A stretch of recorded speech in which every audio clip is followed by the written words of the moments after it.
નમસ્કાર મિત્રો, મલકની લોકકથા યુટ્યુબ ચેનલમાં આપ સર્વનું હાર્દિક સ્વાગત છે. વિક્રમ અને વેતાળની વાર્તા એટલે કે વિક્રમ 25 અંતર્ગત આજની વાર્તા પ્રતિકાર. પણ મિત્રો, વાર્તા સાંભળતા પહેલા અમારી ચેનલ મલકની લોકકથાને સબસ્ક્રાઇબ કરવાનું ભૂલશો નહીં. તો આવો વાર્તા શરૂ કરીએ. રાજા વિક્રમ પુનઃ શમશાનમાં પહોંચ્યો.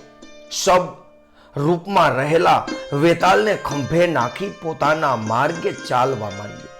માર્ગમાં વેતાલે ફરીથી બોલ્યો, હે રાજન, આ પ્રહરમાં અનેક સાપ ફૂફાડા મારી રહ્યા છે, તો ક્યાંક વળી ઘુવડ પોતાના ગંદા અવાજમાં ચીસો પાડી રહ્યા છે, ક્યાંકથી વરુઓનો ઘુડકાઓનો અવાજ તો વળી ક્યાંકથી સિંહની ગર્જનાનો પડઘો સંભળાઈ રહ્યો છે.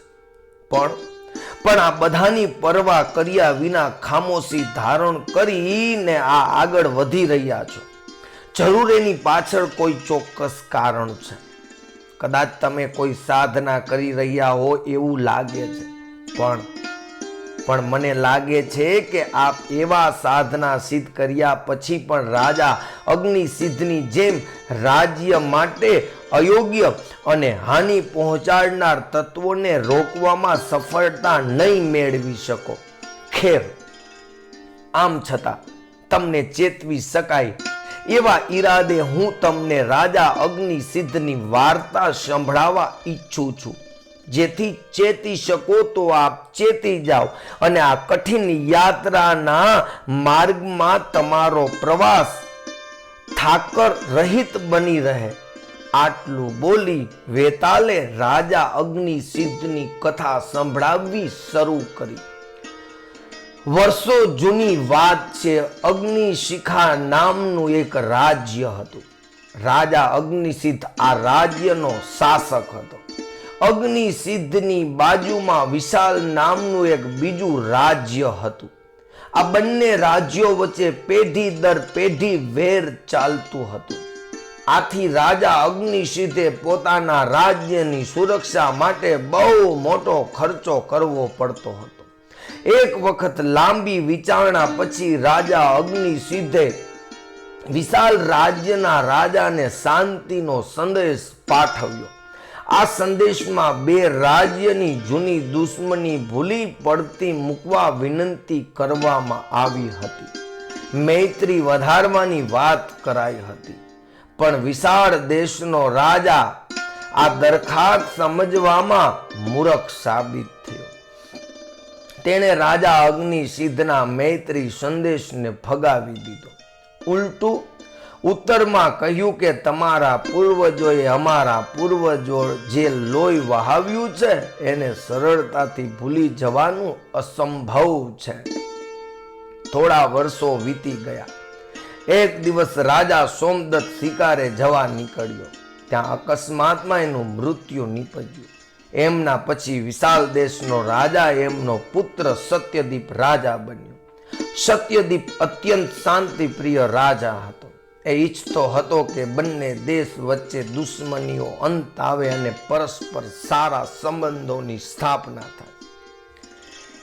એ દિવસો દરમિયાન જ સત્યદીપને ખબર પડી કે રાજા અગ્નિસિદ્ધને સ્વયંપ્રભા નામની એક રાજકુમારી છે. એ અત્યંત સુંદર અને શિક્ષિત હતી. સત્યદીપે વિચાર્યું કે અગર એના લગ્ન રાજકુમારી સાથે થઈ જાય તો વિશાલ અને અગ્નિશિખા રાજ્યો વચ્ચે મૈત્રી અને શાંતિના સંબંધો કાયમી બને. પોતાની આ ભાવનાને વ્યક્ત કરવા સત્યદીપે એક સંદેશ વાહક સાથે રાજા અગ્નિસિદ્ધને એક પત્ર પાઠવ્યો. પત્ર વાંચીને રાજા અગ્નિસિદ્ધ અત્યંત પ્રસન્ન થયા. એ સ્વયં જ વિશાળ દેશ સાથે મૈત્રીના સંબંધો બાંધવા લાંબા સમયથી ઉત્સુક હતા. એટલે તેમણે તો તરત જ નિર્ણય લઈ લીધો કે એમની પુત્રી સ્વયંપ્રભાના લગ્ન રાજા સત્યદીપ સાથે જ થશે.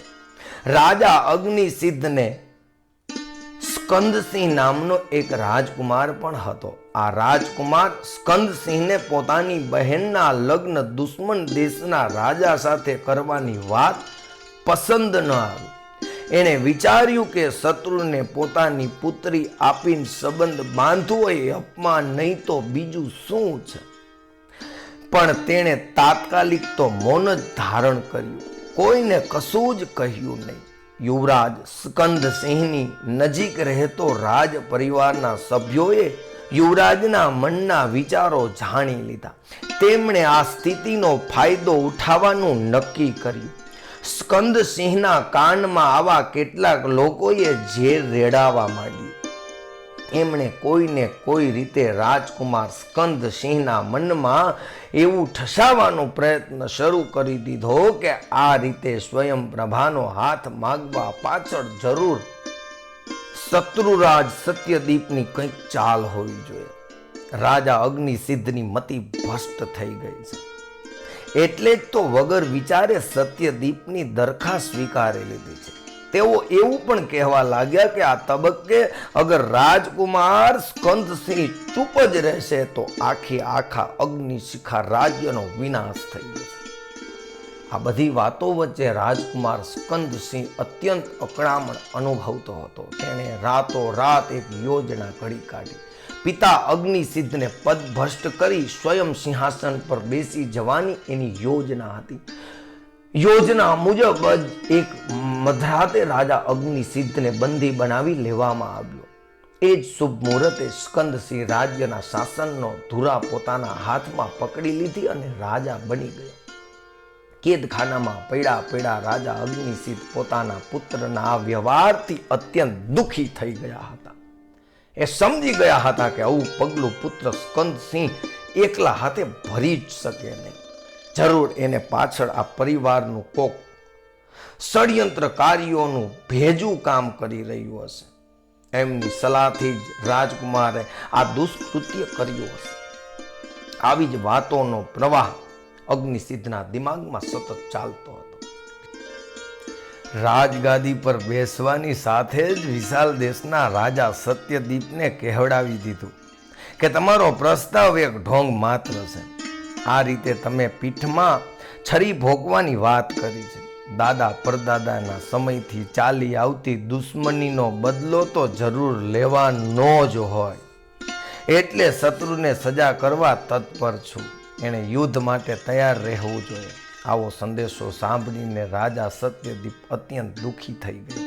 આથી રાજા સત્યદીપે મનોમન નક્કી કરી લીધું કે આ બદલ એ જરૂર સ્કંદસિંહને બરોબરની મજા ચખાડશે. યુદ્ધમાં એણે પરાજિત કરી પુનઃ અગ્નિસિદ્ધને રાજ સિંહાસન પર બેસાડશે. દરમિયાન રાજ્યની પ્રજાએ સ્કંદસિંહ વિરુદ્ધ બળવો પોકાર્યો. પ્રજાથી એ વાત બરદાસ્ત ન થઈ કે રાજા અગ્નિસિદ્ધને કેદ કરી રાજકુમાર તેમનો રાજા બને છે. આ બળવાની આગેવાની રવિચંદ્ર નામના એક યુવાન કરી રહ્યો હતો. સ્કંદસિંહે વિચાર્યું કે પ્રથમ તો આ બળવાને દાબી દેવો જોઈએ, ત્યાર પછી શત્રુ સાથે લડી લેવું. આથી રવિચંદ્રને કેદ પકડવાની તેણે ખૂબ મહેનત કરી. સત્યદીપની ખબર પડી કે સ્કંદસિંહ સામે રાજ્યમાં બળવો થઈ રહ્યો છે. યુદ્ધ કરવાનો આ ઉત્તમ અવસર હતો. સત્યદીપે જરાય વિલંબ કર્યા વિના તેણે અગ્નિશિખા રાજ્ય પર આક્રમણ કરી દીધું.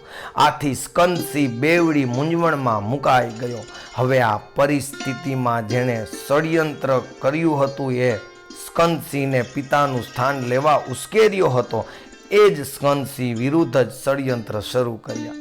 એમની યોજનાઓ એ હતી કે સ્કંદસિંહ યુદ્ધમાં પરાજય થશે પછી તેઓ સત્યદીપ સાથે સમાધાન કરી આ રાજ્ય પોતાના હાથમાં લઈ લેશે, પોતાનામાંથી એક રાજા બની જશે. ષડયંત્રકારીઓની આવી મેલી યોજનાની ગંધ તો સ્કંદસિંહને આવી જ ગઈ. તેણે સમજાઈ ગયું કે આ ષડયંત્રકારીઓની વાત માનીને મેં મોટી ભૂલ કરી નાખી છે. આથી તત્કાળ તમામ ષડયંત્રકારીઓને પકડીને જેલમાં ધકેલી દીધા. તમામ ષડયંત્રકારીઓને ખત્મ કરી દીધા.